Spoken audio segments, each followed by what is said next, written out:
Bom, já estamos gravando. Essa é a última aula do semestre. Bom dia, Ângelo. A gente começou da última vez, a ler a resenha do Agamben, a resenha que o Agamben faz sobre o livro do Guy Lardreau, Ficção Filosófica, Science-Fiction, Ficções Filosóficas e Ficção Científica. Não? E aí eu vou tentar marcar alguns pontos dessa resenha hoje,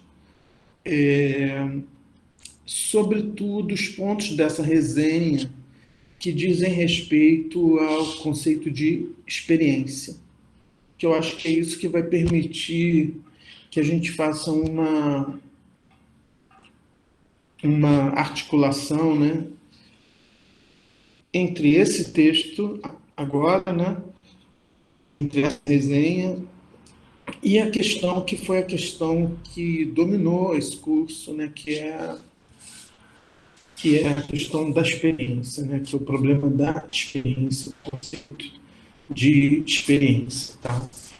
Eu vou colocar o texto aqui.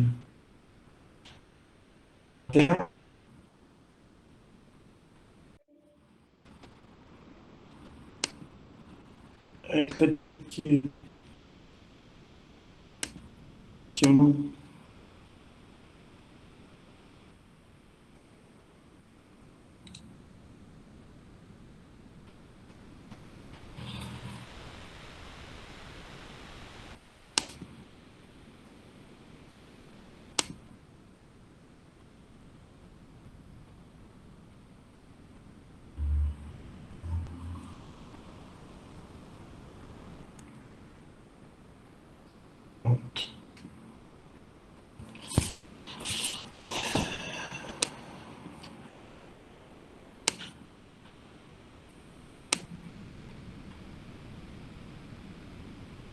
Bom, como eu disse para vocês, essa tradução é uma tradução que eu fiz e que ainda não está concluída, né? Tem umas passagens em vermelho, que são exatamente as passagens sobre as quais ainda tem certa dúvida, e, enfim. Esse texto nunca tinha sido traduzido para o português, eu imagino que para mim, além do português, né?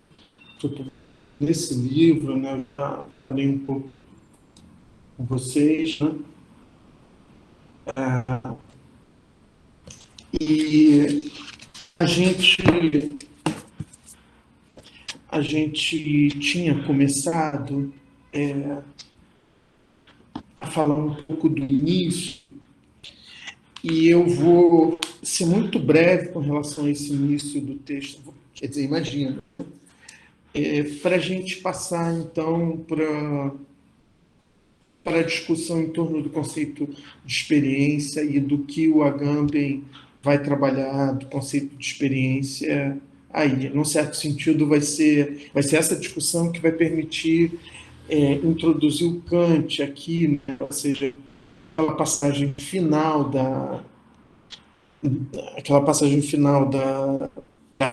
pela qual a gente começou, né? Porque é a passagem onde ele cita explicitamente a crítica da razão pura do Kant, né? E as passagens que a gente já tinha trabalhado, e articula com o tema que a gente já tinha trabalhado. Essa, a partir dessa leitura que a gente vai fazer hoje, talvez essa passagem final provavelmente ganhe mais sentido, né? O que eu marquei um pouco aqui normalmente eu vejo a última aula, para ver como é que foi que eu para me lembrar um pouco, né, de como é que eu tratei, como é que eu terminei a aula anterior, mas essa semana foi super agitada, eu não consegui ver. Então eu vou falar de memória, né, do que eu lembro, né. Esse texto, né,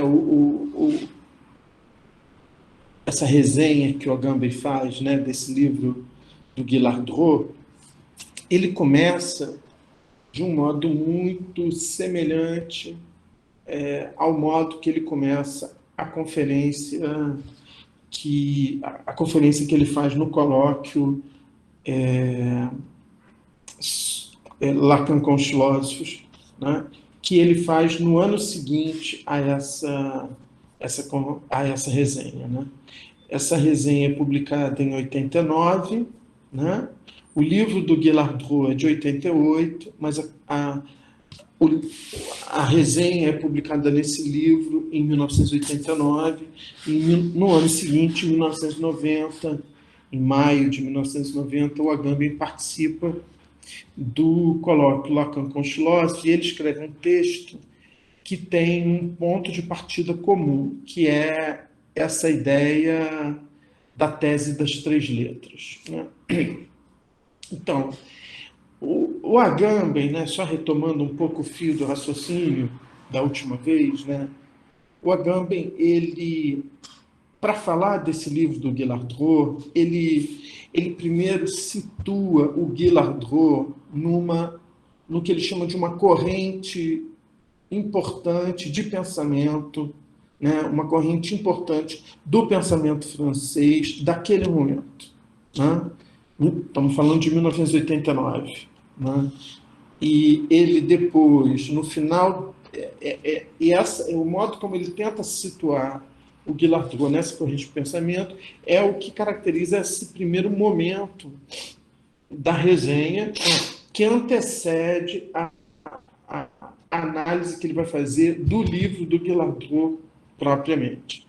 Então, no final dessa primeira parte da resenha, vamos dizer assim, ele cita os nomes dos filósofos que ele entende que pertencem a essa corrente. Né?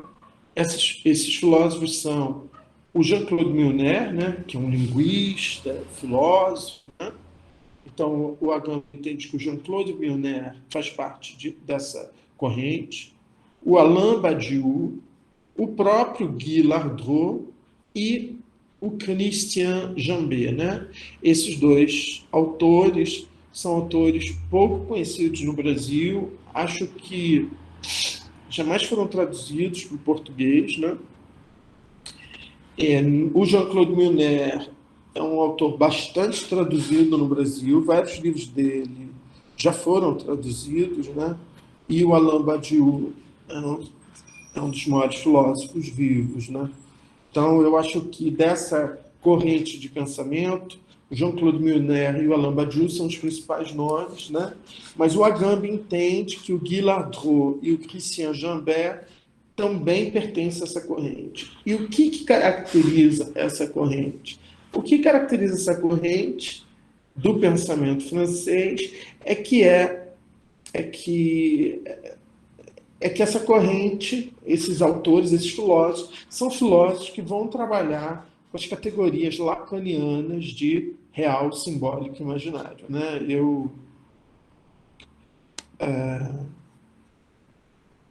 Deixa eu...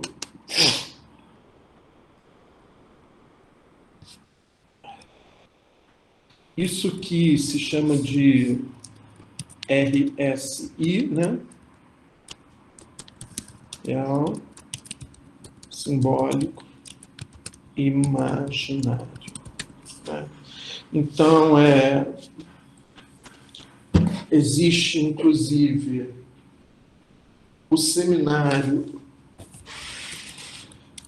o seminário 22 do Lacan, inclusive, tem esse título, né? Assim como se fosse uma sigla, né? RSI, né? Então, essa tríade, né, do real, do simbólico e do imaginário, eu falei para vocês, né, ela surge no pensamento do Lacan em 1953, numa conferência do Lacan, se chama o real, o simbólico. Nem se está nessa ordem a conferência, né? Essa conferência, ela hoje em dia está publicada num livro, deixa eu ver aqui, que é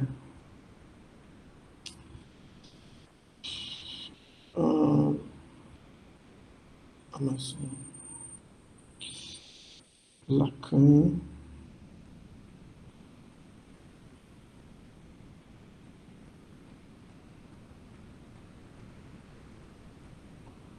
Instante só, gente.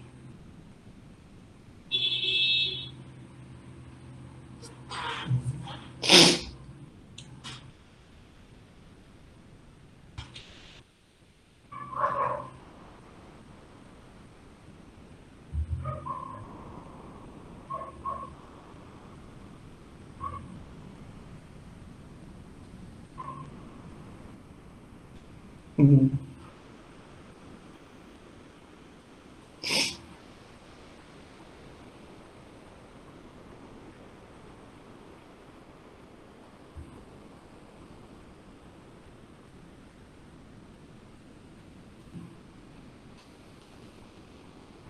Eu não tenho certeza, né? Mas existe uma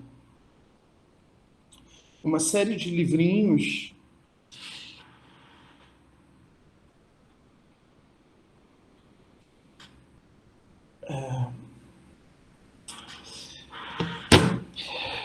Vamos botar aqui.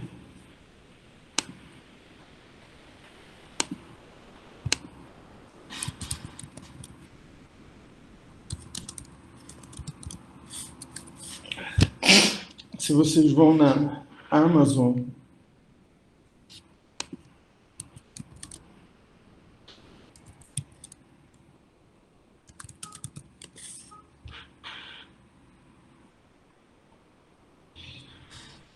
então vocês têm uma série de uma coleção, né? Que são essas aqui, ó. São 3 livrinhos que foram publicados pelo Jacques Alain Miller. Um se chama Meu Ensino, o outro Mito Individual do Neurótico, e esse o Nomes do Pai, né? E eles incluem sempre 2 conferências, né? E uma dessas conferências é essa conferência, o Real, o Simbólico e o Imaginário, tá?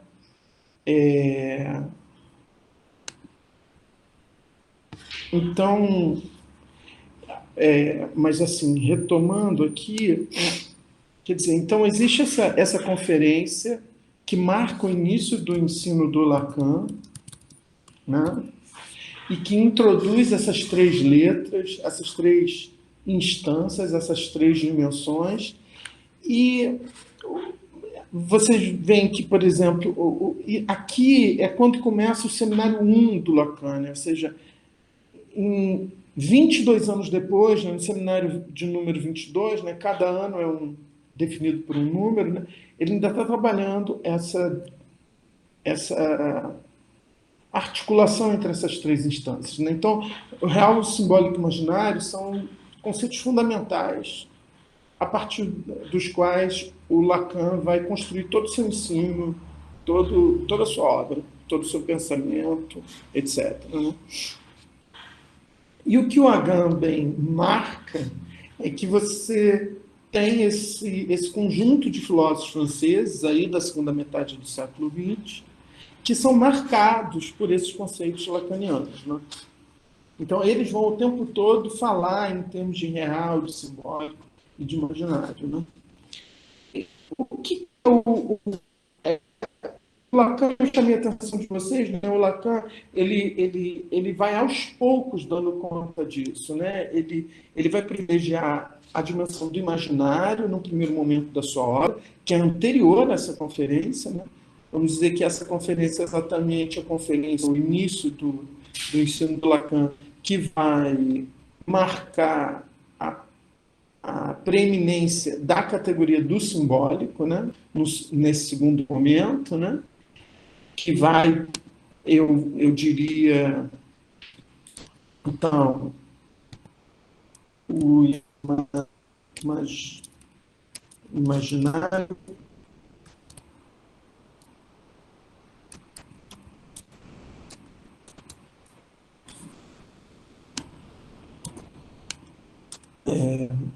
categoria chave até o seminário 1, né?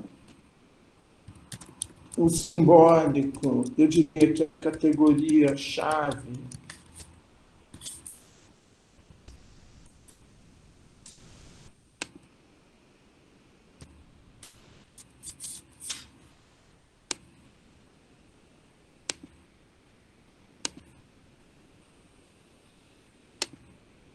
é entre o seminário 1 e o seminário 6, e a partir do seminário 7, que é a ética da psicanálise,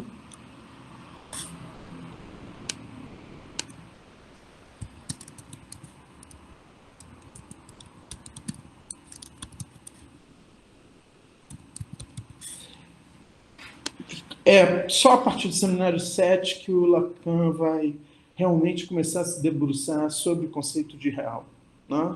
Isso quer dizer que o conceito de real, para o Lacan, antes disso, é um conceito um pouco vago, né? Então, vamos pensar o seguinte. Então, assim, para dar conta dessa distinção, o que o Agamben faz? Ele recorre a um livro do Jean-Claude Milner, né? Então, por isso que... Para lá. Ele até diz...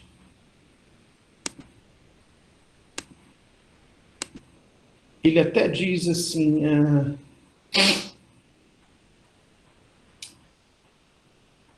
nós chamaremos por comodidade essa hipótese de tese Lacan-Milner. Tá?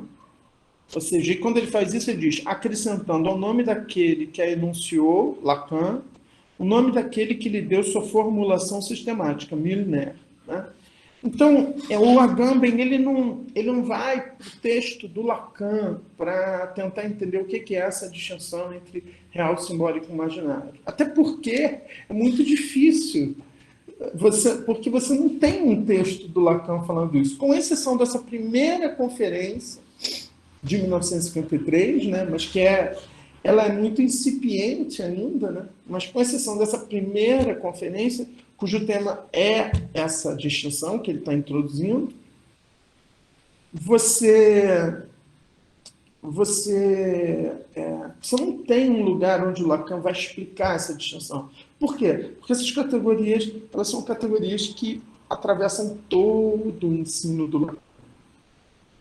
Isso quer dizer que não existe nenhum texto do Lacan onde ele não se utilize das categorias de real, simbólico e imaginário. Tá? Então, o que o Agamben faz? Ele faz recurso a esse texto, a esse livro, né, do Jean-Claude Milner, Os Nomes Indistintos, né, essa é a edição francesa, né, mas esse livro está traduzido em português, né, Os Nomes Indistintos.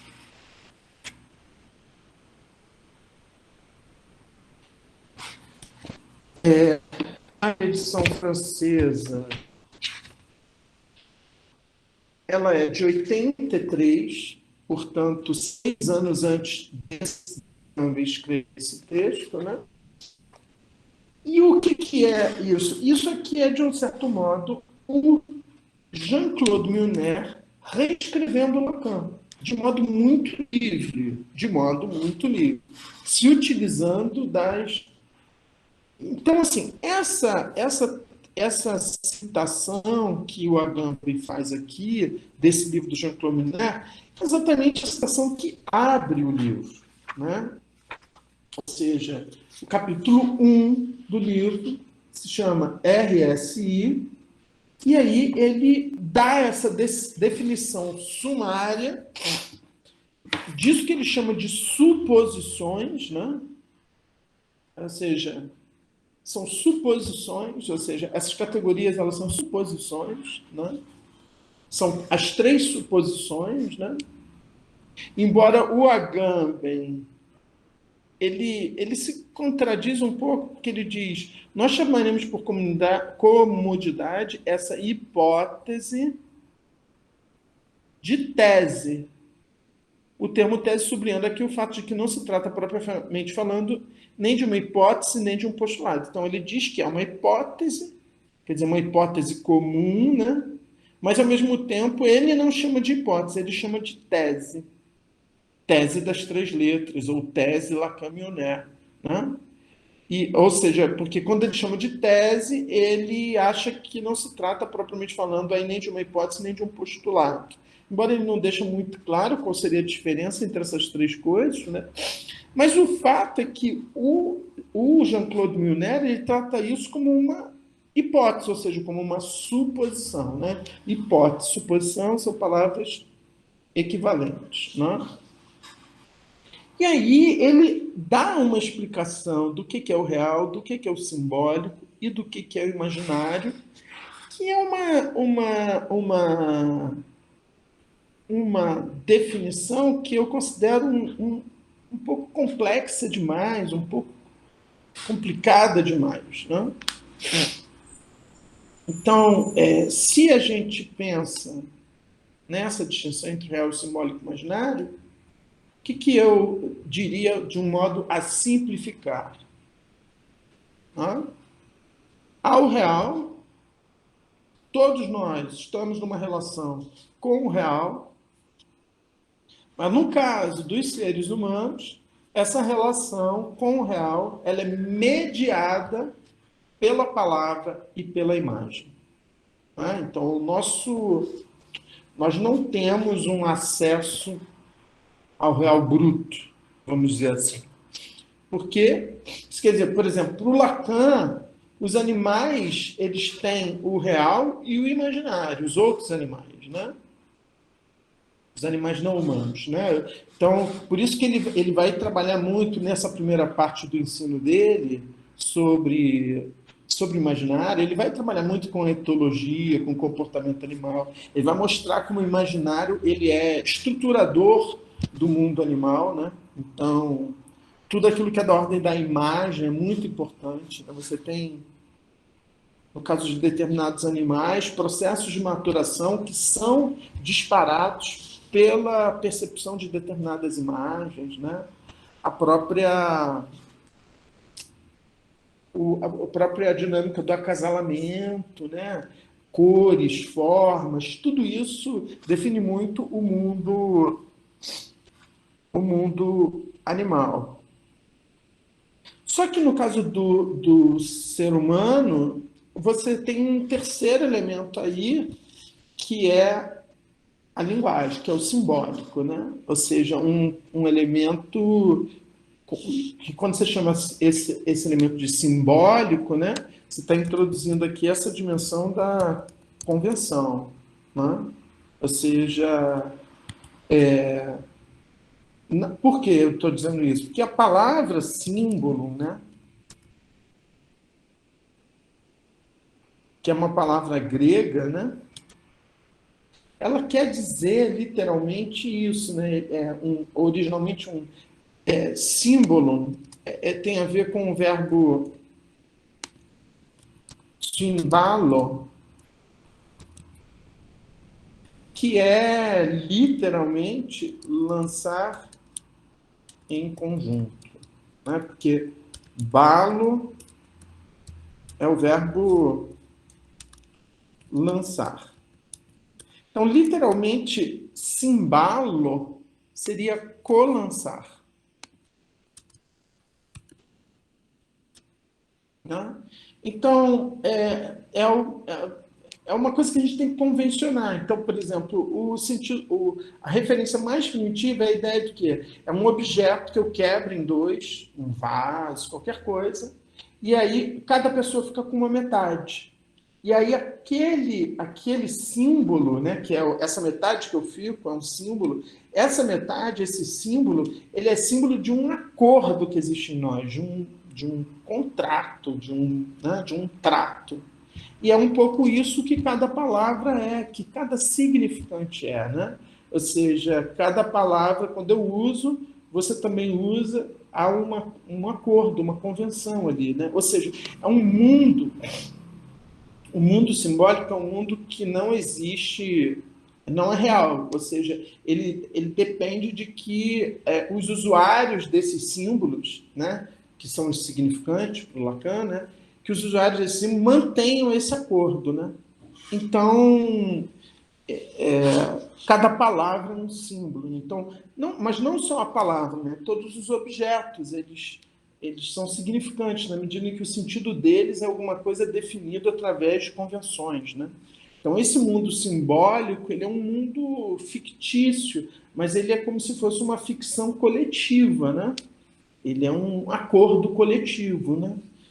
Então, o que a gente pode, para eu tentar passar para vocês de um modo mais simples, né? É essa ideia, então, de que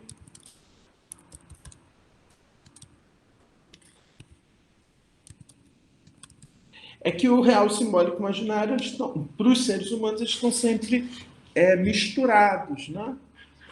Então, o simbólico seria essa dimensão da linguagem.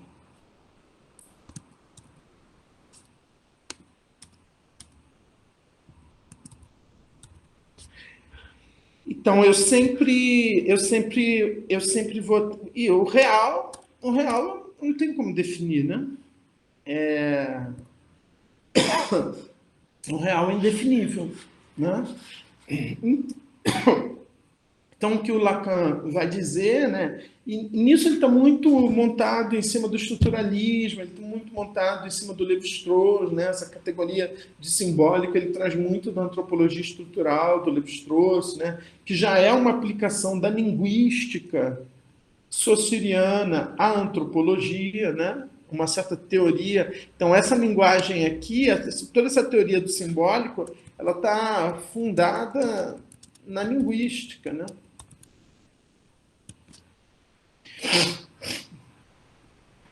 Então, assim, a ideia fundamental é essa, é que na relação com o real, os seres humanos, por serem falantes, né, têm uma relação mediada tanto pela linguagem quanto pela imagem, tá? pelo simbólico imaginário. E aí, mais para o fim do ensino do Lacan, porque o Lacan vai ficar insistindo nesses três termos o tempo todo, né? Ele vai começar a pensar essa relação entre real, simbólico e imaginário como um nó específico, que é o nó borromeano, né? O lugar onde ele introduz isso é nesse seminário aqui, que é o seminário 20.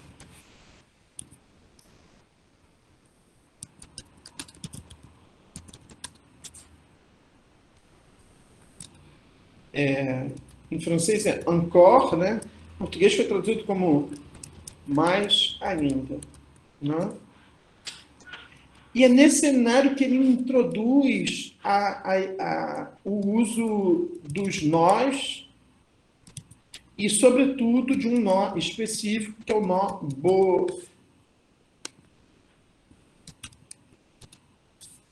nó borromeano. Da última vez, eu coloquei aqui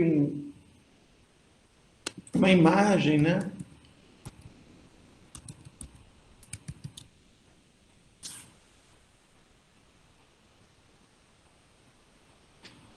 Tá vendo?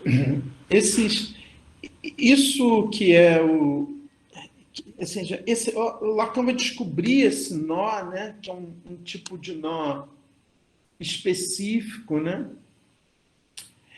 que é um nó, tá vendo? Aqui tem uma imagem boa, talvez, tá vendo?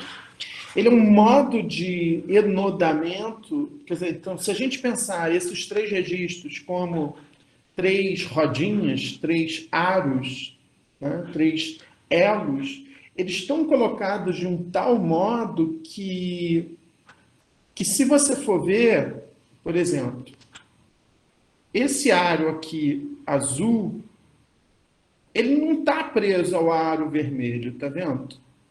O aro vermelho, ele está embaixo do azul, tá vendo? E o aro azul está embaixo, em cima do vermelho. Então, o que, que prende o aro azul ao aro vermelho? É esse nó que o aro verde faz, porque ele passa debaixo do aro vermelho, depois ele passa por cima do aro azul, depois ele passa debaixo do aro vermelho, depois ele passa por cima do aro azul. E ao fazer isso, ele prende o aro azul ao aro vermelho. Isso quer dizer, o elo, né, a rodinha azul e a rodinha vermelha, eles mesmos não estão presos um ao outro. O que faz com que eles fiquem presos um ao outro é um terceiro aro, que no caso aqui é o aro verde, tá vendo? Que passa por debaixo do aro vermelho, por cima do aro azul, por baixo do aro vermelho e por cima do aro azul. Ora, só que a mesma coisa vai acontecer entre o aro azul e o aro verde. Ou seja, o aro verde, tá vendo? Ele está em cima do aro azul. Ele não passa... Né? E o aro azul, ele está embaixo do aro verde. Então, o que, que liga o aro azul ao aro verde? Na verdade, é o aro vermelho, que passa por debaixo do aro azul, por cima do aro verde, por debaixo do aro azul, por cima do aro verde, tá vendo? Então, o que liga esses dois aros, o azul e o verde, é o aro vermelho. Do mesmo modo, o aro verde e o aro vermelho, eles não estão ligados, eles não estão presos, tá vendo? O aro verde está passando aqui debaixo do aro vermelho, né? O aro vermelho está passando por cima do aro, mas o aro azul, ele vai passar por baixo do verde, por cima do vermelho, por baixo do verde e por cima do vermelho. Então, é o aro azul que permite que o aro verde e o aro vermelho estejam ligados. Esse é um modo de enodamento, né, de amarração entre os aros do real, do simbólico e do imaginário, tá? Aqui tem um azinho, né? Eu não vou entrar nesse ponto, né? Mas o Lacan vai dizer que, num certo sentido, o que faz a amarração desses três aros é o objeto A, que é um conceito lacaniano bastante obscuro, bastante difícil de ser definido, né? Mas o que é mais importante aqui é o seguinte, é que esse nó, esse modo de amarração desse nó é que se chama borromeano, porque ele foi um nó criado pelos borromeus, que é uma família que tentou usar isso exatamente como um símbolo de que essas três famílias, elas tinham que se manter juntas as três. Por quê? Porque qualquer aro desse que você cortar, se você cortar o verde, ou se você cortar o azul, ou se você cortar o vermelho, o nó inteiro se desfaz. Então, esse ponto vai ser muito explorado também, né? Esse ponto vai ser muito explorado no livro que o Jean-Claude Milner publica, ou seja, quando ele vai fazer essa espécie de reconstrução da teoria lacaniana, né, nesse livro, né? E o Agamben também vai explorar muito esse fato, né? Porque o Jean-Claude Milner, ele vai descrever isso, né, bastante inspirado, baseado no Lacan, como um momento de horror, né? Então, percebam que por alguma experiência, por algum motivo, o sujeito tenha um acesso ao real não mediado pelo simbólico e pelo imaginário, um acesso direto, né? Então, isso pode ser uma experiência de angústia, isso pode ser uma experiência de horror. Ou seja, um sujeito que faça essa experiência da dissolução de um desse nó, né? Ou seja, de um certo sentido, esse intrincamento entre real, simbólico e imaginário, em determinadas experiências, eles podem se desfazer, né? Porque alguma coisa, por exemplo, do simbólico para de funcionar, né? E aí o sujeito pode ter uma experiência de horror, aí, de um encontro com o real, sem essa mediação do simbólico e do imaginário, né?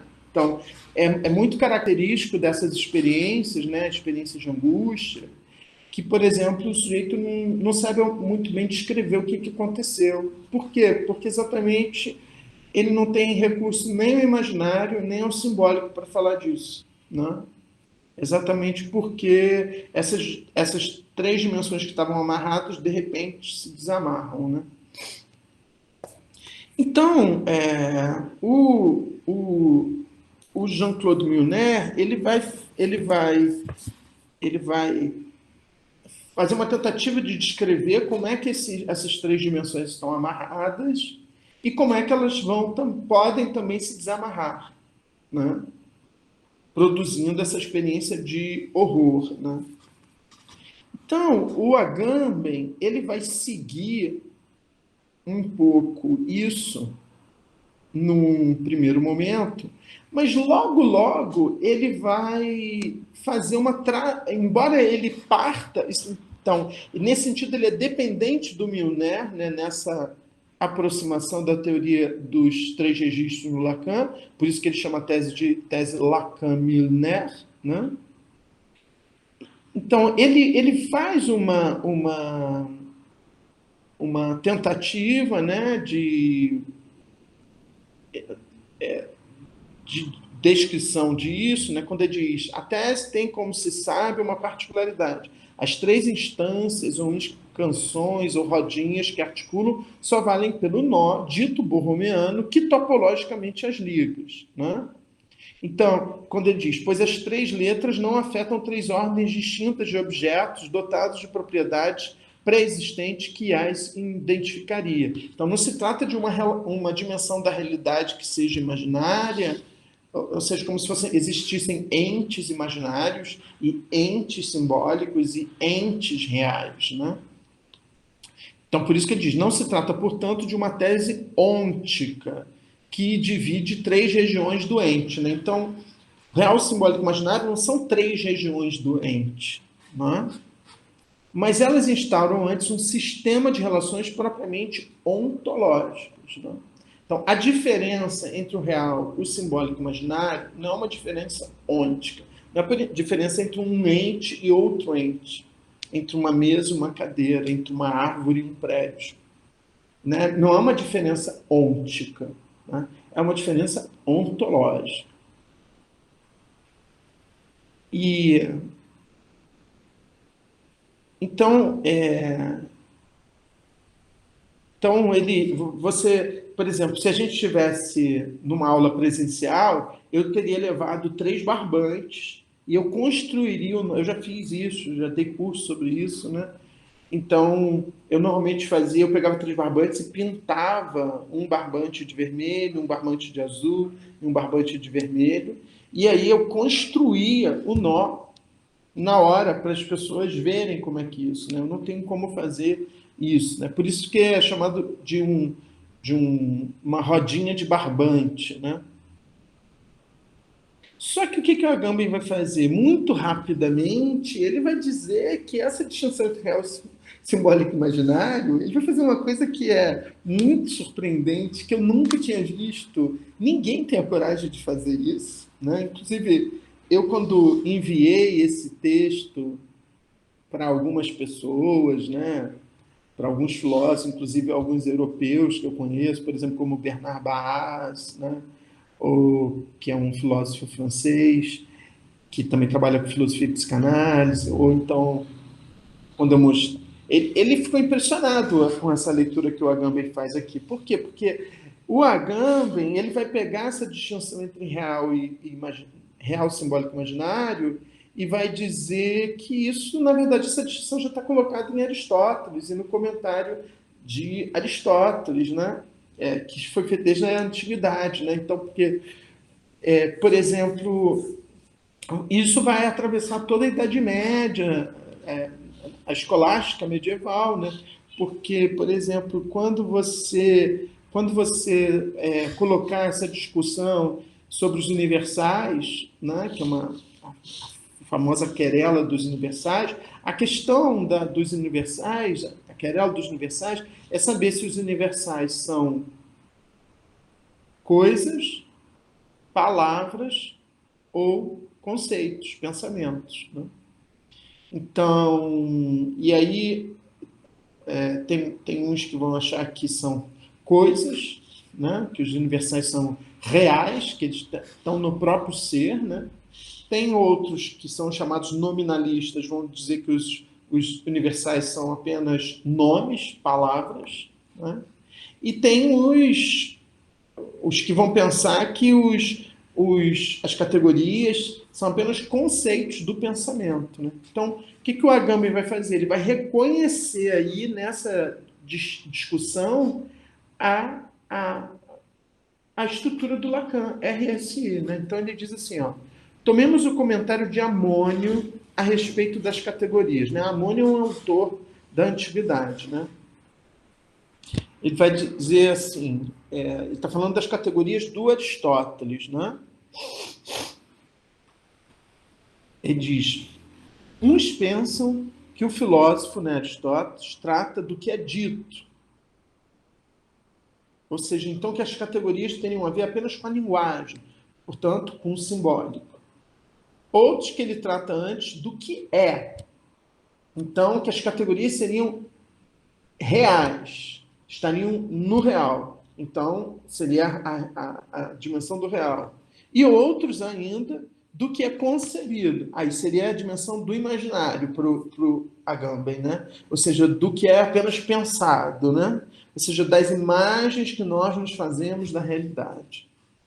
Aí ele vai dizer, mas em realidade o Amônio, o fim que ele se propunha era tratar de termos que significam os entes através de conceitos. Então, o que o Agamben vê aqui? Ele vê o nó, né? Então, o que o Amônio está dizendo? O Amônio está dizendo, olha, não é nem só palavra, nem só coisa, nem só conceito. É uma certa amarração entre eles, né? Então, quando ele diz, o fim que ele se propunha era tratar de termos que significam entes através de conceitos. Então, termos simbólico, ente real, conceitos imaginários. Então, o Agamben ele já vê nessa leitura que o Amônio faz das categorias de Aristóteles, né, como sendo ao mesmo tempo palavra, ente e conceito, ele já vê como essa amarração do real, do simbólico e do imaginário, né, entre o real, o simbólico e o imaginário, né?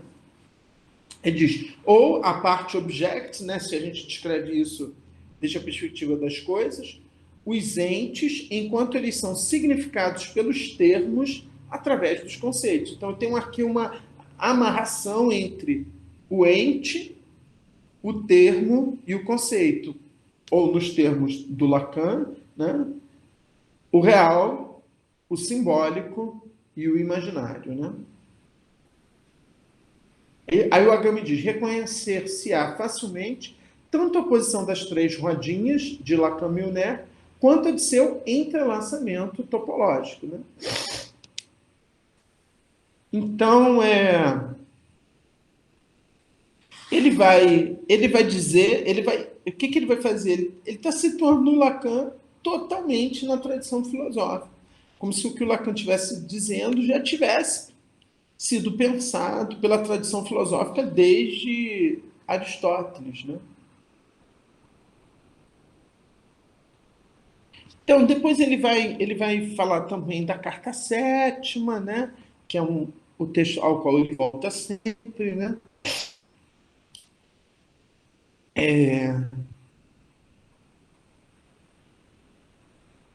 E aí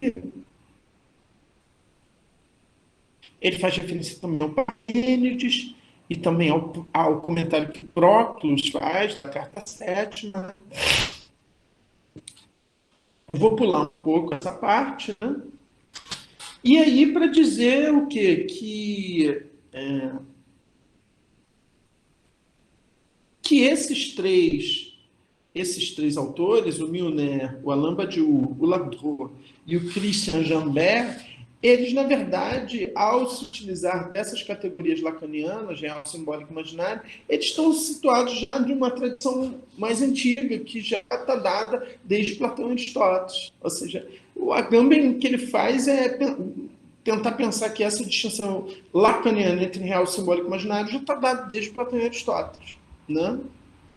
Então, o que eu acho importante é, vamos dizer, é que como ele está se utilizando do Jean-Claude Milner para falar dessa distinção entre real, simbólico e imaginário, e o Jean-Claude Milner está se utilizando para falar dessa distinção entre real, simbólico e imaginário do último Lacan, né, que é esse Lacan que começa aqui com o Seminário 20, né, o Ancor, porque é aqui que Lacan vai começar a descrever a relação entre real, simbólico e imaginário como uma relação borromeana, como um nó borromeano, como um enodamento borromeano entre real, simbólico e imaginário. Né?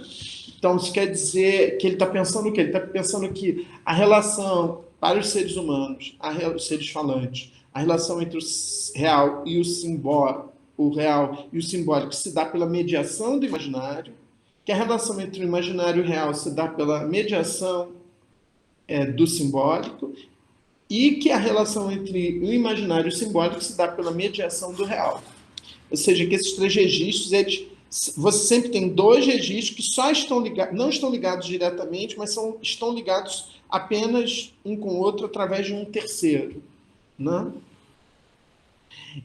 E aí, tem um ponto que é muito importante, que ele vai marcar, é que o real ele tem um destaque importante, né? Porque essa formulação da distinção entre real, simbólico e imaginário, como ela é uma distinção, ele está trabalhando essa distinção a partir do último Lacan, o Jean-Claude Milner, né? Que é a fonte, a referência para o Agamben. Então, ele está trabalhando essa distinção nesse momento em que, para Lacan, a categoria mais importante é exatamente a categoria do real. Né?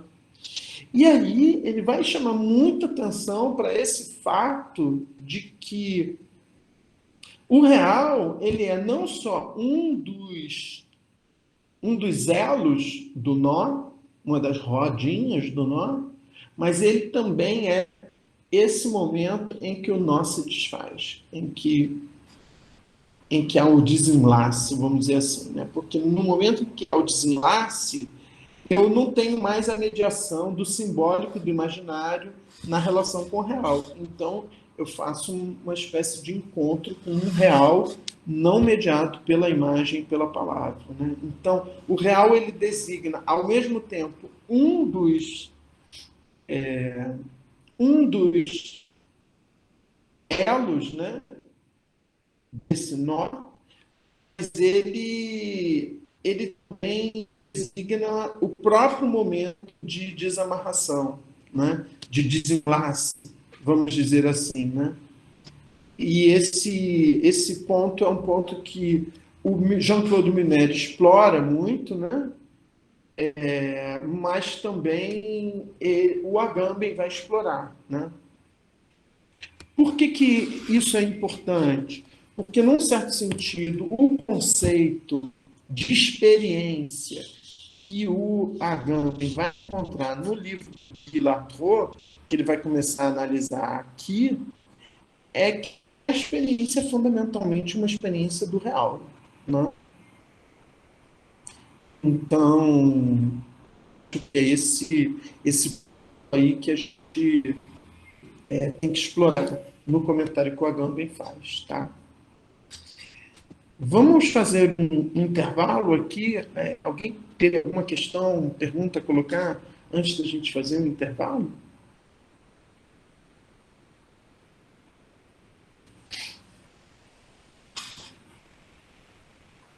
Não? Bom, então a gente faz aquela parada e volta daqui a 5 minutinhos, ok?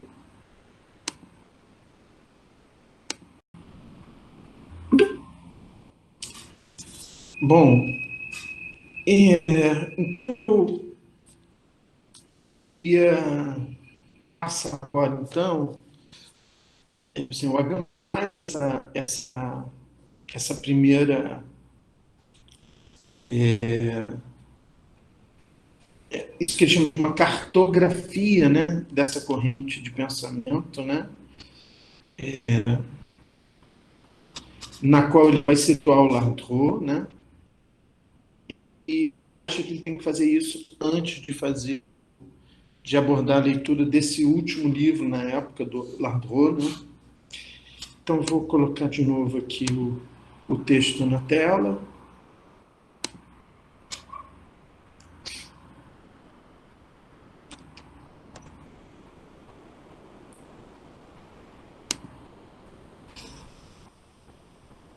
Então eu vou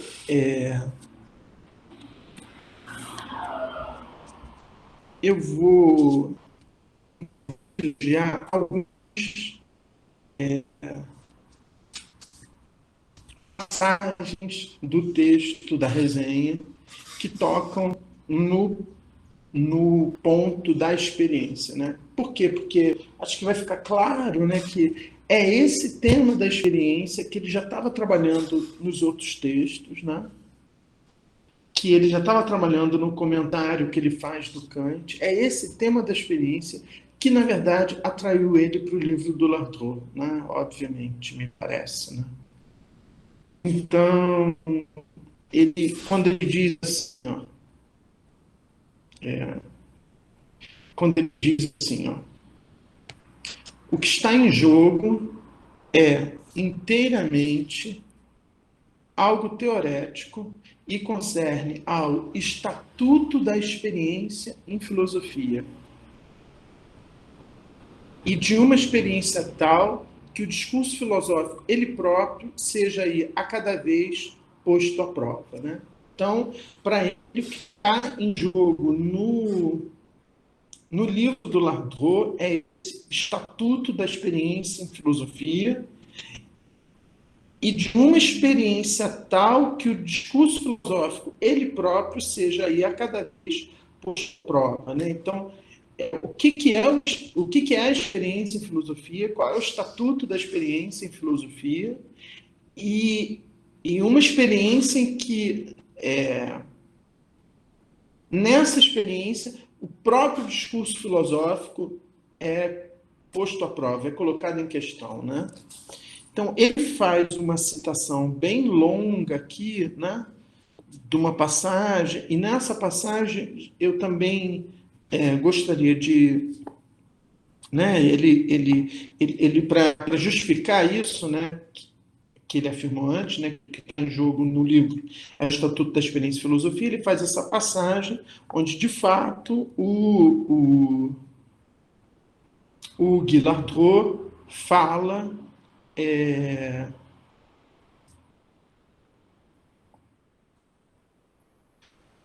quando ele diz assim, é que se encontre aí questionado com o mais extremo rigor o Estatuto da Experiência e Filosofia. Então, a Gama está se referindo a essa passagem, né? Entendendo a expressão no duplo sentido que ela tolera. Que papel a filosofia deve reconhecer a experiência na constituição, no desenvolvimento, na verificação do conhecimento? Mas também o que pode ser uma experiência em filosofia, né? O que é uma experiência em filosofia, né? Isso é uma questão bem difícil, né? O conceito tem uma pertinência, né, esse conceito de experiência e filosofia? E se sim, quais são os distintivos de uma tal experiência? Né? E aí, a tese final há uma experiência filosófica ao que ela decide acerca do estatuto que a filosofia deve conferir à experiência no pensamento, né? Então, quer dizer, é essa experiência que a própria filosofia faz que vai definir o que é o próprio conceito de experiência da filosofia. Né? Então, eu acho que é isso que vai aproximar o Agamben desse livro, do Latour. Por quê? Porque essa questão da experiência é a questão que ele está perseguindo, pelo menos, não mostrei a vocês, né, desde o livro dele, de 1978, O Infância História.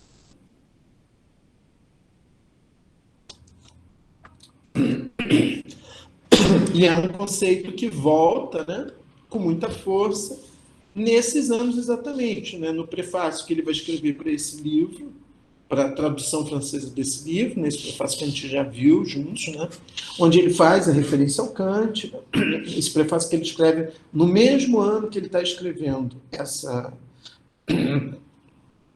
resenha, né, do livro do Guy Latour.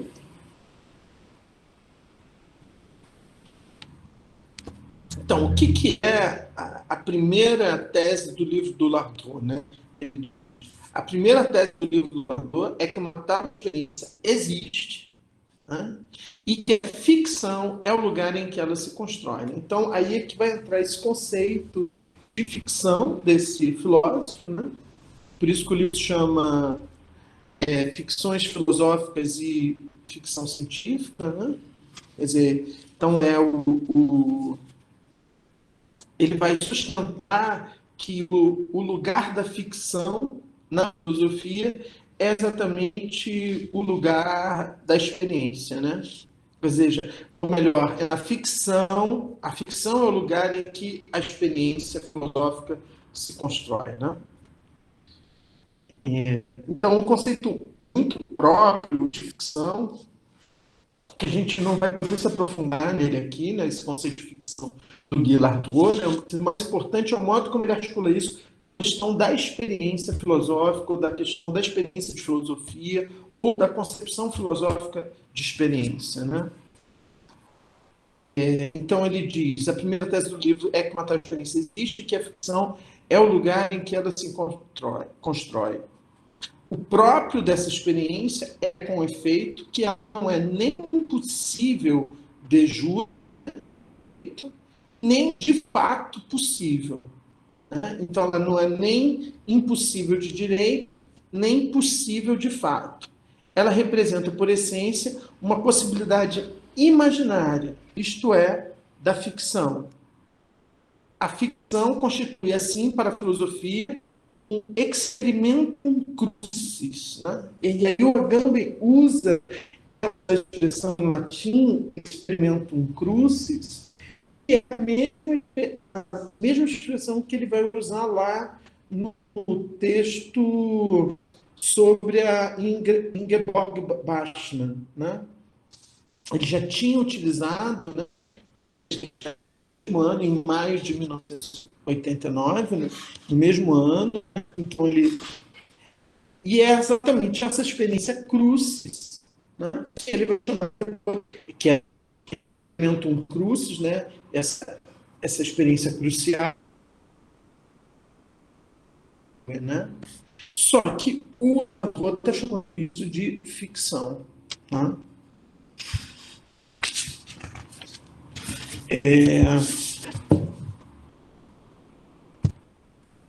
Ele depois ele vai dizer, falando um pouco mais da ficção, né? Ele define a ficção, donde a definição da ficção enquanto caráter específico que distingue a experiência filosófica, tanto da experiência científica quanto da experiência espiritual. Né? Então, a experiência filosófica não é nem a experiência científica, nem a experiência espiritual. Vamos dizer, uma experiência mística. Então, então a ficção aqui, para o Latour, é que daria esse caráter específico da experiência filosófica. Né? que é essa experiência filosófica para ele, né? Então é aqui que vai começar a aparecer os conceitos lacanianos dos quais ele se serve para falar disso, dentre os quais o mais importante é o conceito de real, né? Então, por exemplo, ele vai dizer, ele vai começar a falar que ele diz assim: se a filosofia clássica inteira pode ser vista como esforço para colmatar quer dizer suturar, costurar, né? A aliança inominável que a ideia cristã de criação tinha entre o real e o pensável. Então, esse ponto é um ponto muito importante, né? Ou seja, essa ideia, isso é muito lacaniana, né? Essa ideia de que entre como é que ele fala? Entre o real e o pensável, e quando ele fala de real aqui, o Ladrot, né? Ele está falando do real no Lacan, né? Entre o real e o pensável há uma ânsia, ou seja, um abismo, né? E ele vai tentar definir o que ele vai dizer o que ele vai dizer que a filosofia clássica, né? Ela sempre tentou costurar essa ânsia, né? Para tentar fechar, vamos dizer, esse abismo, né? Ela sempre tentou suturar, né? Colmatar essa ânsia, né?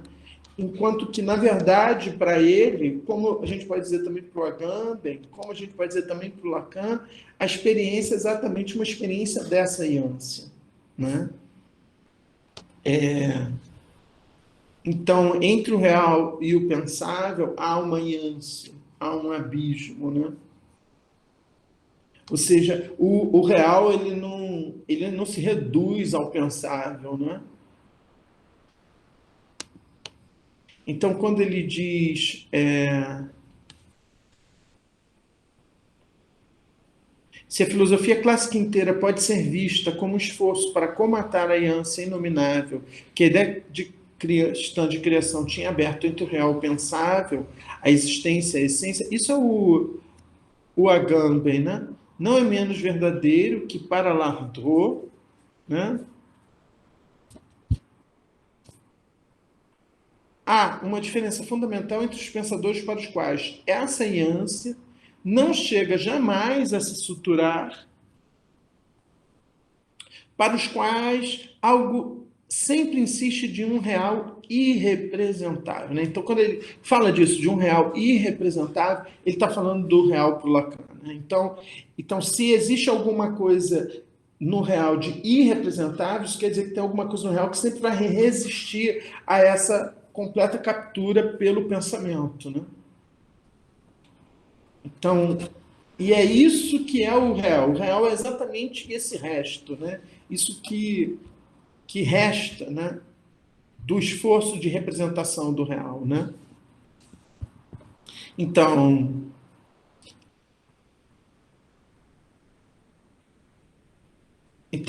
existem pensadores para os quais a ânsia não chega jamais a se suturar, como ele largou, né?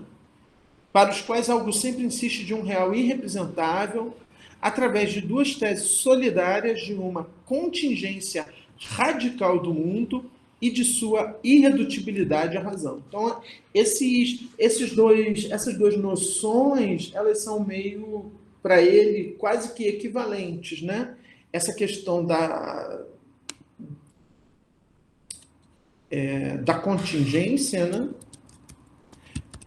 Porque, em um certo sentido, a contingência, né, radical, né, e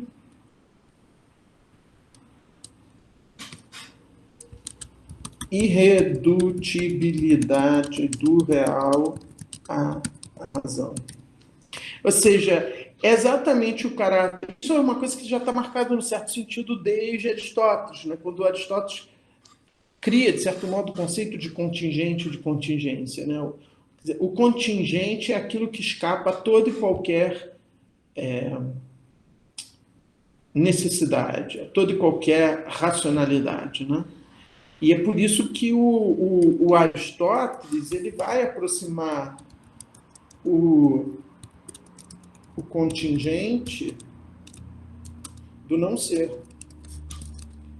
E o Lardreau vai aproximar do real. Né? Então isso é muito engraçado, né? Porque, num certo sentido, o conceito de real do Lacan ele tem mais a ver com o não ser do que com o ser. Por quê? Porque para Aristóteles, o ser ele tem a ver não com o contingente, mas com o necessário. Né?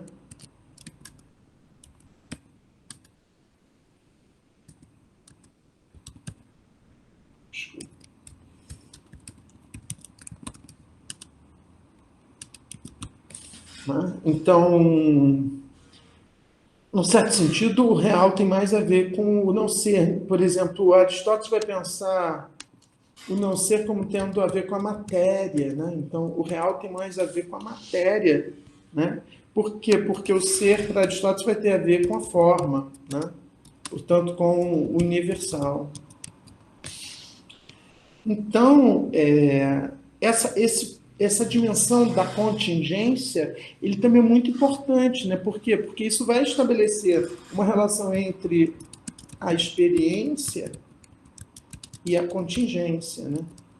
Num certo sentido, a experiência é sempre a experiência de algo contingente, ou seja, de algo único, singular, inesperado, né? Ou seja, algo que é isso que abre para o ser humano, para o ser falante, a possibilidade da experiência, né? Então, se vocês lembrarem lá do Agamben, né, o que ele vai dizer? Ele vai dizer que o que abre a possibilidade da experiência é que os seres falantes não são sempre e totalmente falantes, né? Ou seja, tem uma dimensão que é a dimensão da infância, que é a dimensão de algo que não entra na linguagem, né? E é exatamente esse ponto, né? Essa tensão entre a infância e o ser falante que pode permitir que haja uma experiência, né? Então, é muito próximo, né, do que o Lardreau está trabalhando nesse livro a partir dos conceitos, tanto do Lacan quanto da tradição filosófica como um todo. Né? Não sei se eu estou falando muito rápido, tá, gente? Vocês me interrompam, tá? Então, ele vai dizer,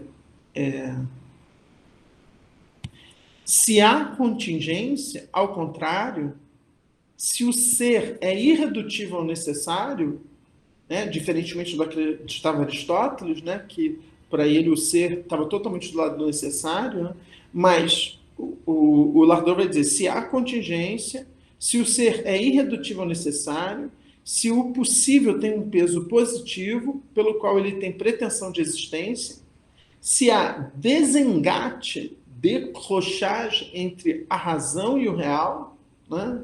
Então, num certo sentido, o que tem aqui? Tem aqui também, né, uma certa discussão com Hegel, né? Por quê? Porque existe essa famosa sentença do Hegel, né, que diz todo real é racional, todo racional é real. Né?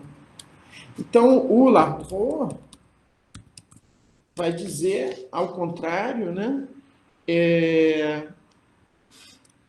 há um desencontro entre a razão e o real.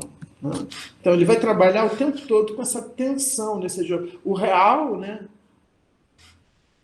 como real lacaniano, né, ele resiste à racionalidade. Né?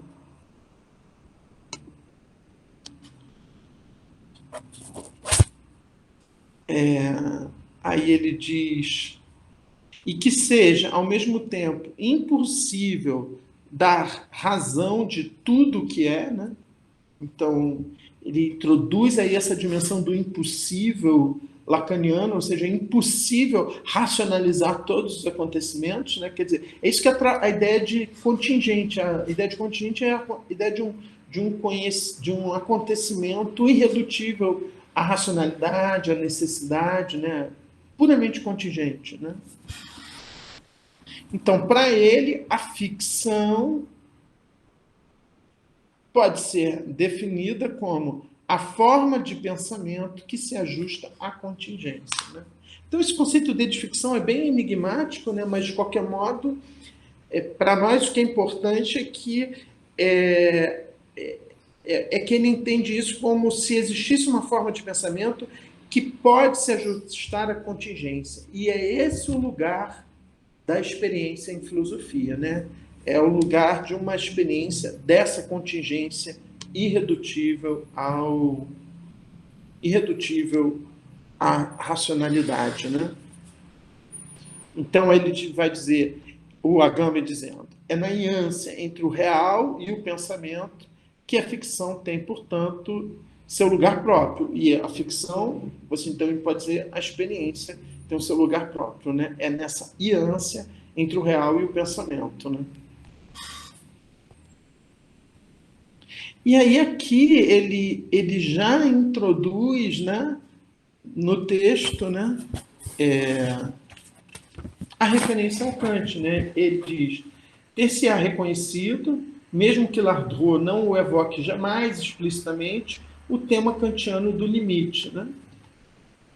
Que percorre todo o livro e que se aproxima aqui de perto, embora em outro registro, da analítica do sublime. Aí já é uma outra referência lacaniana, né, que é a da terceira crítica, né? Eu não vou falar sobre isso, porque eu não conheço bem isso, né? A gente vai... Mas quando ele fala aqui do limite, ele está falando da temática que a gente trabalhou lá naquele capítulo 3, né, do conceito número como um conceito limite, né? Então, quando ele fala o tema kantiano do limite, ou seja, do limite da própria razão, né? Ou pelo menos do limite do entendimento e da sensibilidade, né?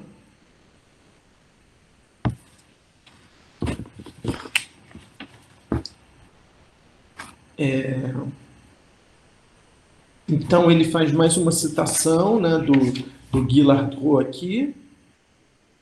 O que decide é o conceito que nos formamos do real, como inteiramente inteligível ou como excedendo a inteligibilidade. Então, o que é o conceito... E aí ele vai trabalhar com que conceito real? Ele vai trabalhar com o conceito real lacaniano, que é exatamente esse conceito que excede a inteligibilidade, né? Ou você vai trabalhar com o conceito hegeliano de real, que seria um conceito inteiramente inteligível, né? Pelo menos numa interpretação, vamos dizer assim, rasa do Hegel, né? Então, mas você pode pensar um conceito de real que excede a inteligibilidade e se define a partir desse próprio excesso, né? O Agamben, em vários momentos, ele fala desse excesso, né? Lá na conferência do colóquio Lacan com os filósofos, né? No texto Experimentum Lingua, né? Ou seja, esse excesso como uma coisa da qual a racionalidade não dá conta, né? Aí ele diz, a ficção só tem valor heurístico para um pensamento que admite essas duas proposições solidárias. Que há contingência. 2, que a verdade é não toda, né? A verdade é não toda é uma máxima totalmente lacaniana, né? Então você vê que quando ele fala aqui, ele nem se refere ao Lacan, né? Mas é a referência dele, né? Ou seja, essa frase de que a verdade é não toda, né? Ela é uma frase... Porque a verdade é não toda é um outro modo de marcar esse limite à racionalidade, né? Então, o Lacan vai dizer isso de vários modos, ele vai dizer a verdade só pode ser semi-dita, né? Ela não pode ser toda dita, né? Etc. Né?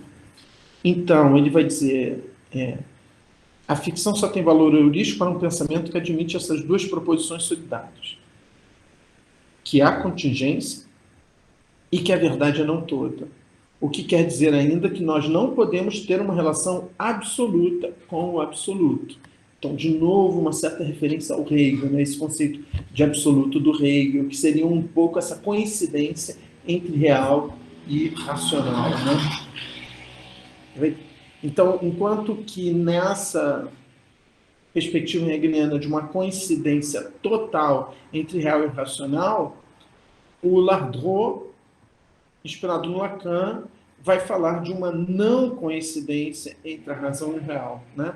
Então, somente a não coincidência entre a razão e o real funda a pretensão da ficção de manter uma relação especial com a verdade, né?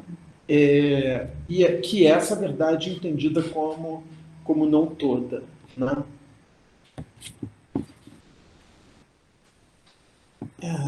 Por fim,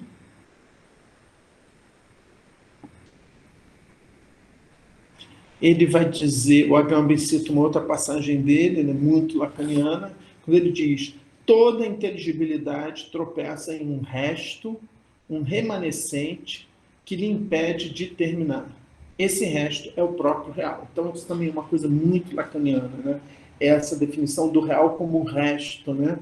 E que também está associado ao conceito lacaniano de objetuar, né? O real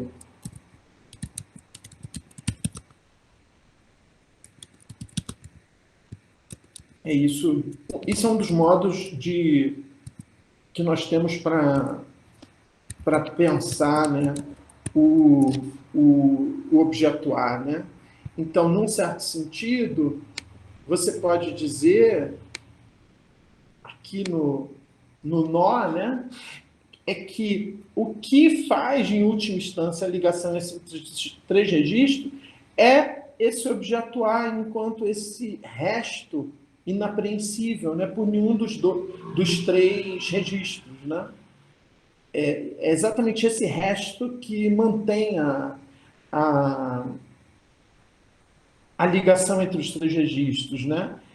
E, num certo sentido, essa ligação, esse laço se desfaz exatamente quando esse objeto vem à tona, né? Por isso que o Lacan vai dizer que é esse objeto que é o objeto da angústia, né? Quer dizer, num certo sentido, a angústia se dá exatamente quando esse objeto vem à tona, e ele vem à tona exatamente no momento em que os três registros se desenlaçam, né? Que o nó se desfaz, né?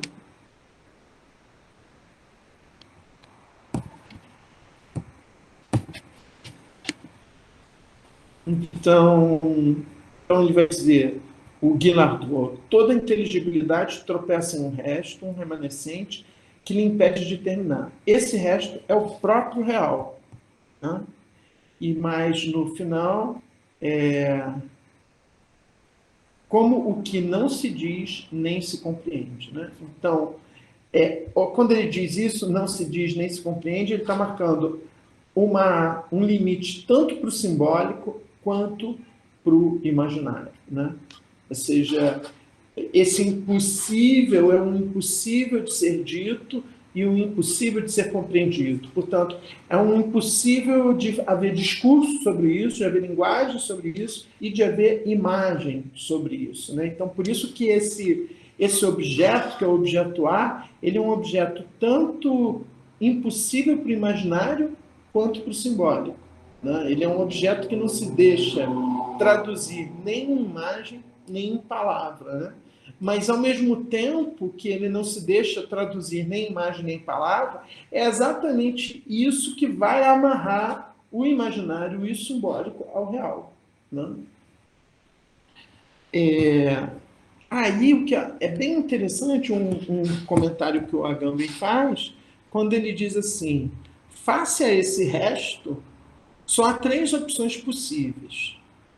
Ou bem, segundo a máxima de Wittgenstein, aí ele traz de volta o Wittgenstein, né?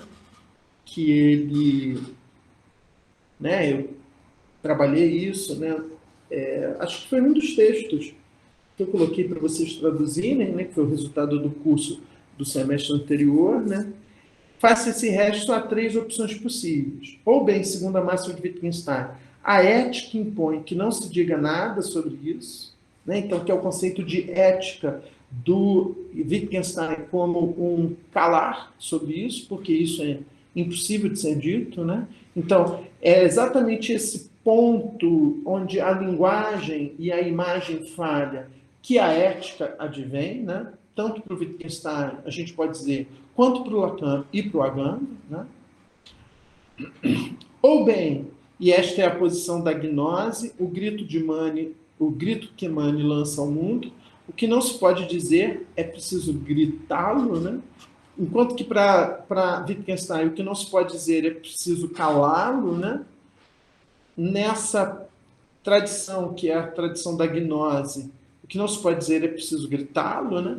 Aí eu conheço nada dessa tradição, né? Então não posso falar nada. A única coisa que me ocorre aqui é essa coisa do grito, do Munch, né?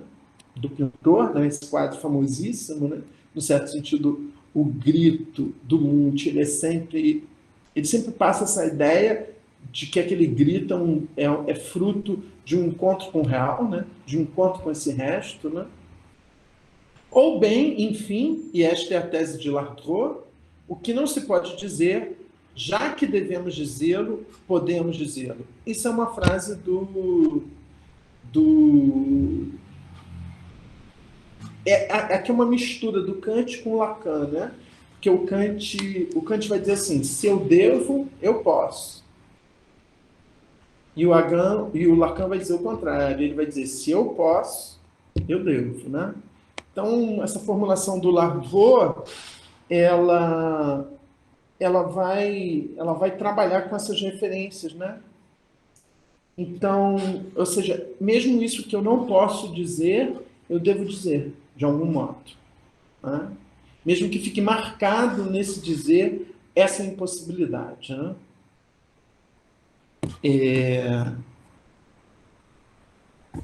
Bom, e aí vem a passagem final, né? Quando ele vai dizer, ainda não é a passagem que eu li, né? Quando ele vai dizer,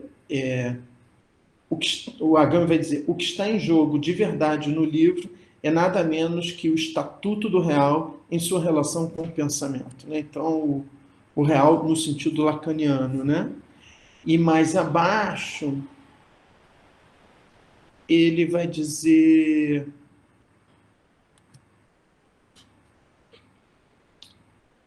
esse resto inapreensível, no qual vem tropeçar para Lardreau toda a inteligibilidade, não é da ordem de uma essência, mesmo que se a suponha incognoscível ou indizível. Ele não é nada além do próprio desenlace, ou seja, do próprio desenlace dos três registros, né?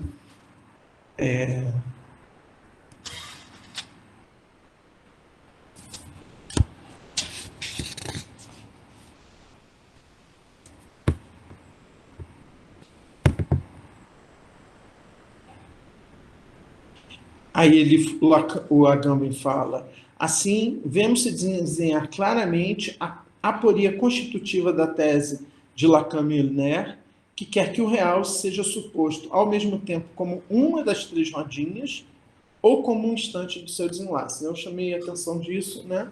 Ou seja, no certo sentido, o real é um dos registros da amarração, mas o real também é quando essa amarração se desfaz. Então, é quando essa amarração se desfaz que nós fazemos de fato uma experiência do real. Né? Quer dizer, o real está sempre ali, mas o real, na medida em que ele está apropriado pelo simbólico e pelo imaginário, ou seja, o real, na medida em que nós conseguimos lidar com ele através da linguagem e das imagens, ele é um real que está engatado, que está enlaçado, né, com esses dois outros registros. Mas quando o laço se desfaz, aí eu tenho uma experiência do real, do próprio real, que Lacan vai descrever como uma experiência de angústia. Então, nesse sentido que o real tanto é um dos registros, né, uma das rodas do nó, como o momento do desenlace, né, onde esses registros se soltam, né, e a gente vai chamar isso de uma experiência do real, fazer uma experiência do real, né.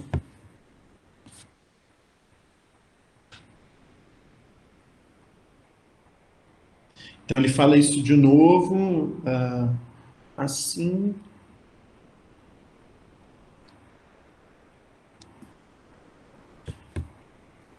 Aí ele introduz o número, né? Como o número kantiano, o real é um conceito limite, Grenzbegriff, que não se pode pensar senão como um espaço vazio ou excedente, né? Então, essa parece um nada ou um demais, né? O real, ele tem essas duas vertentes, né? Que não se pode pensar senão como um espaço vazio ou excedente, em que nada pode nem deve advir. O fora, que parece situar para além do muro da linguagem, não é um outro espaço, mas uma exterioridade pura. Né? Então, aquela coisa lá do limite, né, não é você passar de um espaço definido simbolicamente para outro espaço definido simbolicamente. Né? Não é como passar da França para a Alemanha. Não é como passar de dentro de casa para a rua. É passar por um fora, como se fosse um fora absoluto, né? Um fora que não é delimitado simbolicamente, né? É um fora, como ele diz aqui, né? Para além do muro da linguagem, né?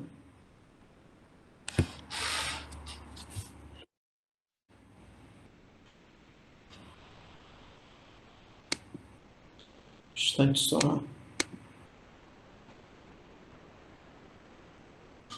Pergunta do Lucas. Esse resto que é um desenlace, é um sinal de patologia? No primeiro momento da leitura, pensava que o esperado fosse que o enlace ficasse sempre firme nas três cordas. No caso da leitura, o desenlace é esperado? Eu não diria patologia, e também não diria que é esperado. É alguma coisa que pode acontecer. O que eu diria é que quando isso acontece, nós podemos dizer que é uma experiência. Né?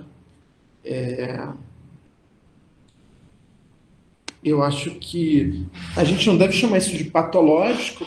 A gente tem que pensar é que, em geral, na nossa relação com o real, a gente sempre tem essa relação mediada pelo simbólico e pelo imaginário. Só que às vezes isso pode falhar. E aí, essa falha, no caso, vamos dizer, por exemplo, da neurose, isso vai produzir para o sujeito uma experiência de angústia, né? Que vai fazer com que ele tente refazer esse nó o mais rápido possível, de algum modo, mesmo que precário.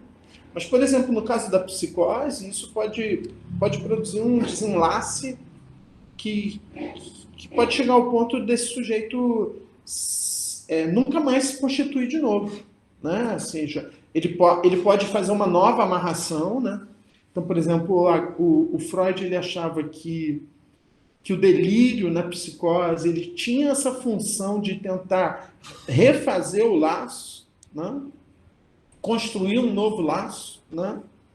Mas existem casos, por exemplo, de esquizofrenia grave, né, aguda, em que o sujeito nunca mais volta a fazer esse laço. Né? Tem sujeitos que não voltam a falar, nunca mais. Né? Nunca mais falam. Né? Perdem a própria característica de serem falantes. Né? Você tem pacientes disso que a gente chama de longa permanência, né? Que ficam às vezes 20 anos, 30 anos num hospital psiquiátrico, uma determinada área do hospital, que é a longa, né? A chamada a longa permanência. São pacientes que não falam, por exemplo. Né? Então, eu não diria patológico, mas quer dizer, por quê? Porque essa experiência ela pode ser origem de coisas, no caso da neurose, ela pode ser origem de grande angústia para o sujeito, mas isso pode, exatamente através da experiência, esse sujeito ele pode se reconstruir. Então isso pode ter dependendo de como ele responde a isso, dos elementos que ele consegue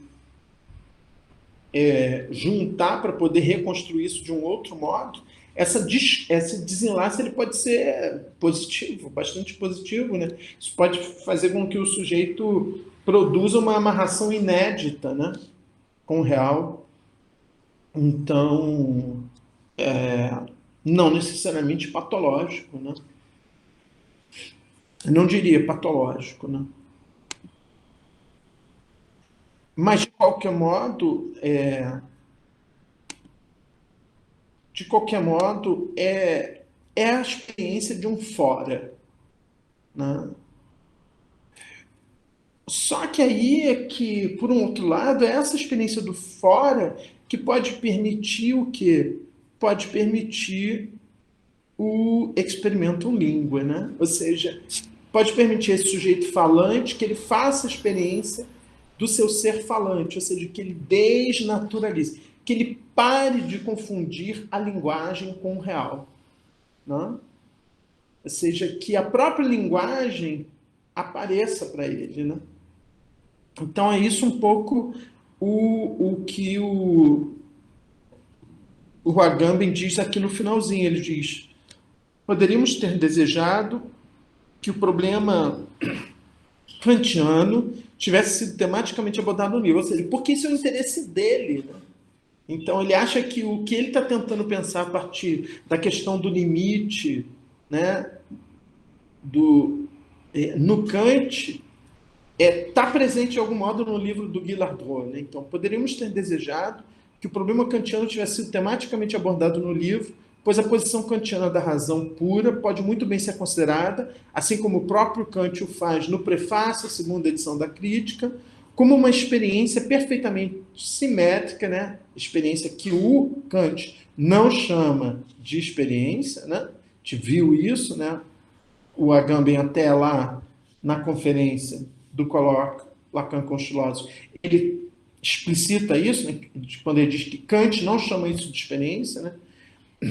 Mas ele vai dizer a posição kantiana da razão pura pode muito bem ser considerada, como o próprio Kant o faz no prefácio da segunda edição, como uma experiência perfeitamente simétrica daquela com a qual Lardroux se autoriza e que teria por objeto não o real, no caso do Kant, né, mas a própria razão. Kant o chama com efeito de Experiment der reinen Vernunft. Né? Isso quer dizer que, na experiência do real, o sujeito faz experiência de si mesmo, né? de que faz experiência da própria racionalidade, ou, no caso do Agamben, do próprio ser falante. Né?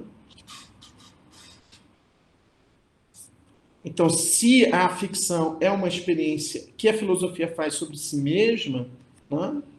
Do mesmo modo como o experimento kantiano é uma experiência que a razão faz de si mesma, do mesmo modo que o experimentum linguae agambeniano é uma experiência que a linguagem faz de si mesma, né?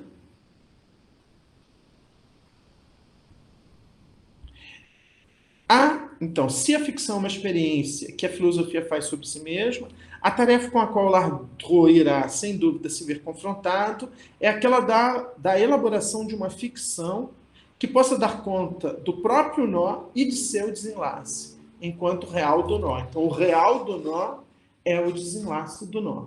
Né?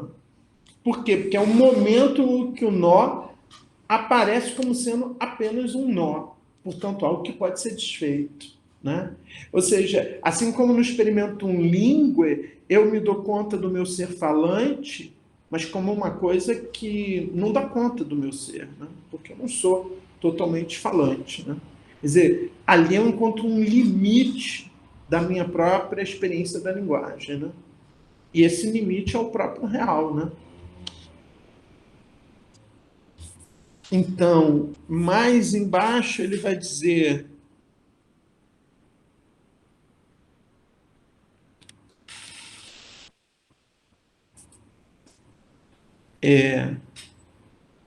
Então, essa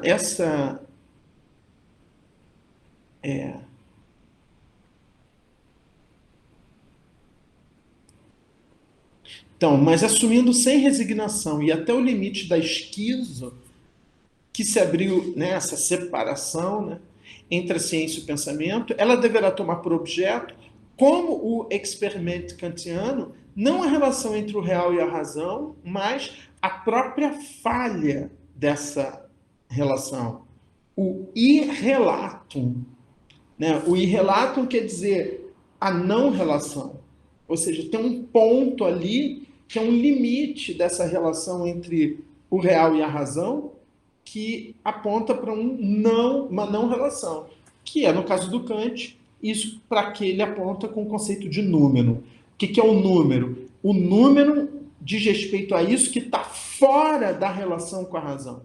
Né? Por quê? Porque o objeto da experiência é o real pensado na sua relação com a razão. O número indica o real pensado fora dessa relação. Então, o real fora dessa relação é o irrelato. Ou, se quisermos, o próprio desenlace. Né? Então, quando eu faço desenlace, quando eu faço a experiência de desenlace, eu faço a experiência de alguma coisa que resiste ao enlace. Né?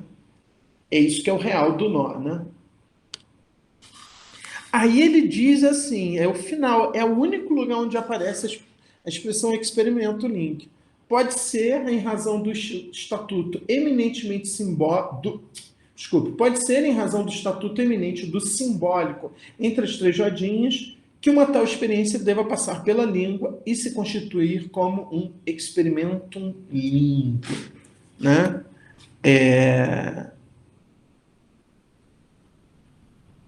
Então, aqui é o único momento onde ele introduz, ou seja, ele introduz essa ideia de que essa experiência do real é também experimentum língua, né? Por quê? Porque é o momento onde a gente faz essa experiência da diferença entre o simbólico, a linguagem, e o real. Né? Então, nessa experiência do real é também um lugar onde nós fazemos experiência da própria linguagem, como aquilo que é diferente do real. Né? Então, em análise, é quando o sujeito, por exemplo, faz essa experiência de que todo discurso no qual ele está montado não é real. É apenas um discurso. Né? O sujeito trata isso como sendo real, né? Como sendo a realidade. Né? Mas, e é por isso que é preciso uma certa angústia. É por isso que não existe análise sem angústia. Por quê? Porque a angústia é o signo do real. Né? É o signo de alguma coisa. Eu preciso... não tem como eu fazer uma análise, né, sem passar pela angústia. Em geral, é a própria angústia que já me leva à análise. Né? E na análise eu não tenho como fazer uma análise sem passar pela angústia, porque eu não tenho como... Porque uma análise é exatamente uma certa experiência de separação entre o real e a linguagem. Né? Ou seja, esse discurso que o sujeito traz como sendo o discurso que o constitui, que esse discurso ele perda realidade. Ele perca a realidade, desculpe. Né?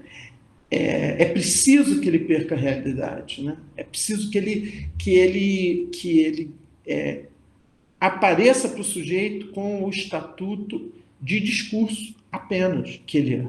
Né? Então,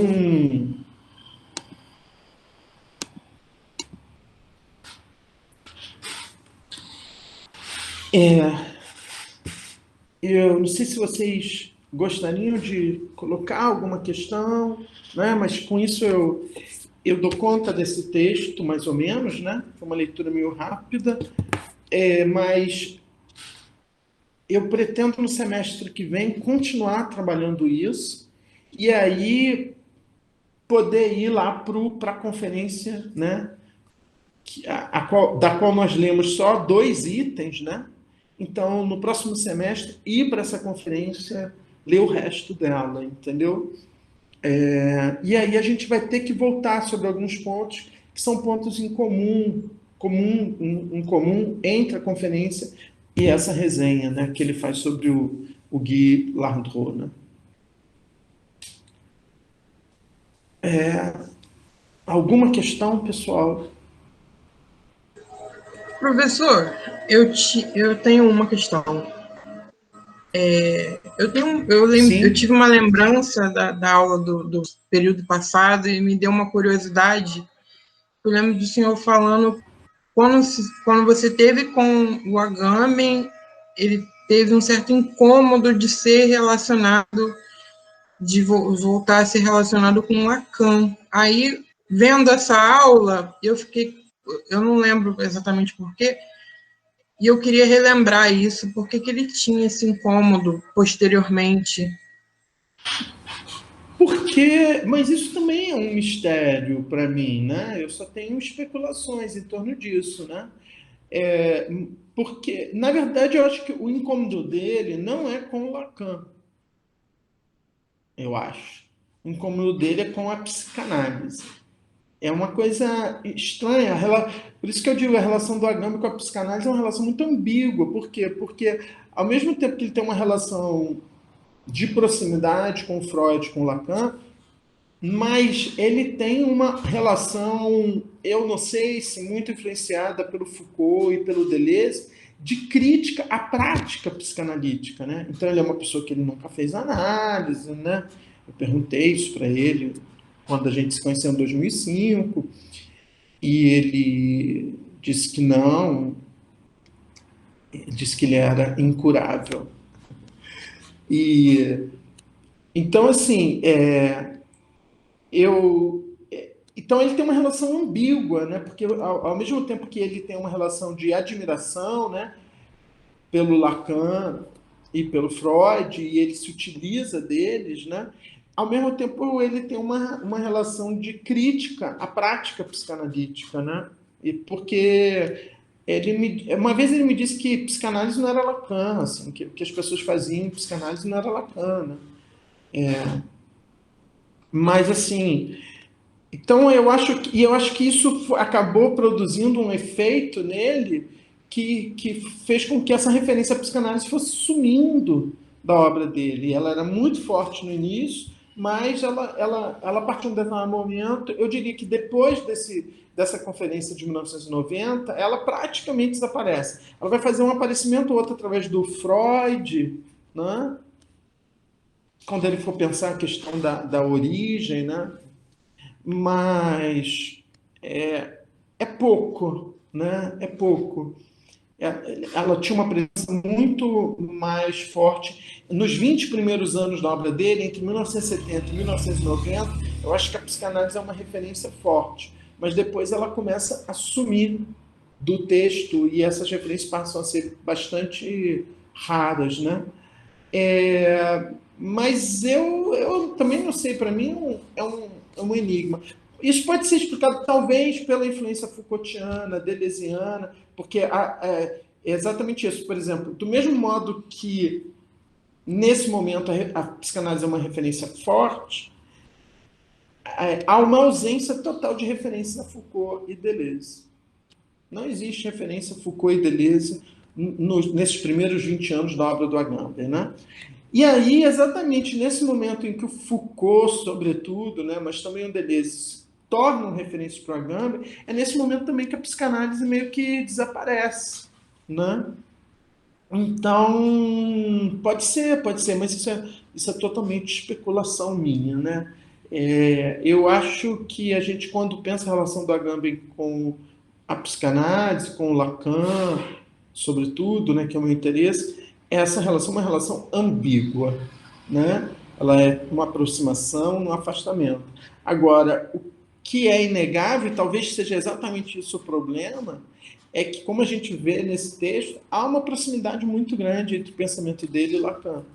E talvez seja essa proximidade que o incomode, né? Talvez ele ache que ele não queira ser aproximado ao Lacan, né? E aí, por isso, talvez ele, a partir de um momento, se afasta da referência lacaniana, né? Mas, enfim, é um enigma, né?